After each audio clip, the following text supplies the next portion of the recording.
असदुद्दीन ओवैसी का बड़ा ऐलान। विपक्षी गठबंधन का गेम बिगाड़ेंगे ओवैसी। बिहार की 11 सीटों पर लड़ेगी एआईएमआईएम। लोकसभा चुनाव को लेकर दिनों दिन सियासी सरगर्मी बढ़ती जा रही है।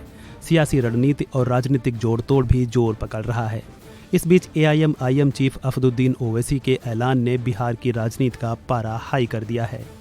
ओवैसी ने बड़ा ऐलान करते हुए कहा है कि वह बिहार की 11 लोकसभा सीटों पर चुनाव लड़ेंगे। ओवैसी ने घोषणा की है कि एआईएमआईएम बिहार के किशनगंज, कटिहार, अररिया, पूर्णिया, दरभंगा, भागलपुर, काराकाट, बक्सर, गया, मुजफ्फरपुर और उजियारपुर सीट से अपने प्रत्याशी चुनावी मैदान में उतारेगी। ओवैसी का यह ऐलान कहीं न कहीं आरजेडी के साथ इंडिया गठबंधन को बड़ी मुश्किल पैदा करेगा। इससे तेजस्वी यादव के लिए मुश्किल होगी। हालांकि एनडीए गठबंधन पर भी इसका असर देखने को मिल सकता है।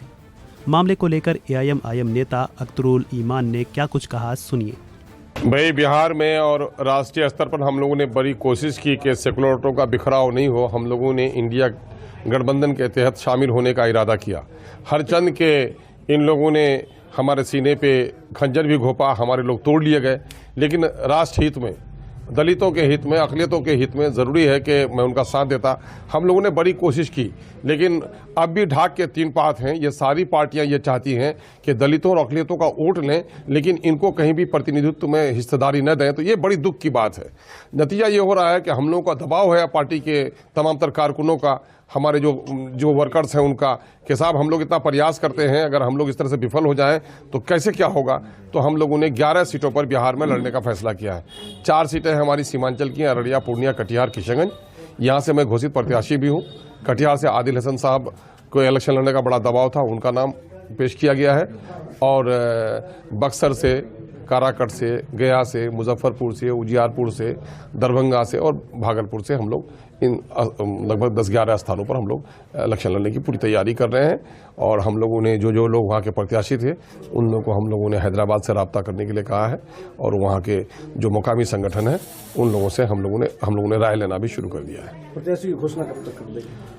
उन लोगों को मैंने कह दिया है वहाँ हैदराबाद से रब्ता करने के लिए। तो ये लोग हैदराबाद गए होंगे, फिर हैदराबाद से हम लोग की बात हो जाती है तो 2-4 दिन के अंदर घोषणा पत्र भी जारी किए हैं। घोषणा तो हम लोगों का वही घोषणा पत्र हम लोग का क्या है कि हम सत्ता की लड़ाई नहीं लड़ रहे हैं। हम लड़ाई लड़ रहे हैं इस देश में और इस राज्य में शोषित वंचित वर्गों के लिए। और ये बात मैं कल तक कहता था तो मेरी बात में सदाकत नजर नहीं आती थी, लेकिन नीतीश कुमार जी गलती से काम कर गए और अपने जुर्म की दास्तान लिख गए। बिहार में जाति आधारित जो गणना आया है उसने खोल कर बता दिया है कि अगली पंक्ति के लोगों को 2-2, 3-3, 4-4 गुना मुलाजमत मिली है। दलितों और अक़लियतों को उसके वाजिब हिस्सा से वंचित कर दिया गया है। चाहे 50,000 की आमदनी हो, चाहे हायर एजुकेशन का मामला हो, चाहे पक्के का मकान हो, इन तमाम तर पैरामीटर्स जो सोशियो इकोनॉमिक वो हैसियत तय करते हैं उसमें मुस्लिम और दलितों की हालत अत्यधिक दयनीय है। और साथ ही जो अगली जाति के भी जो लोग हैं, अगली पंक्ति के लोग भी जो शोषित वंचित हैं, हम उनकी भी आवाज़ उठा रहे हैं। ये सारा मामला हम लोग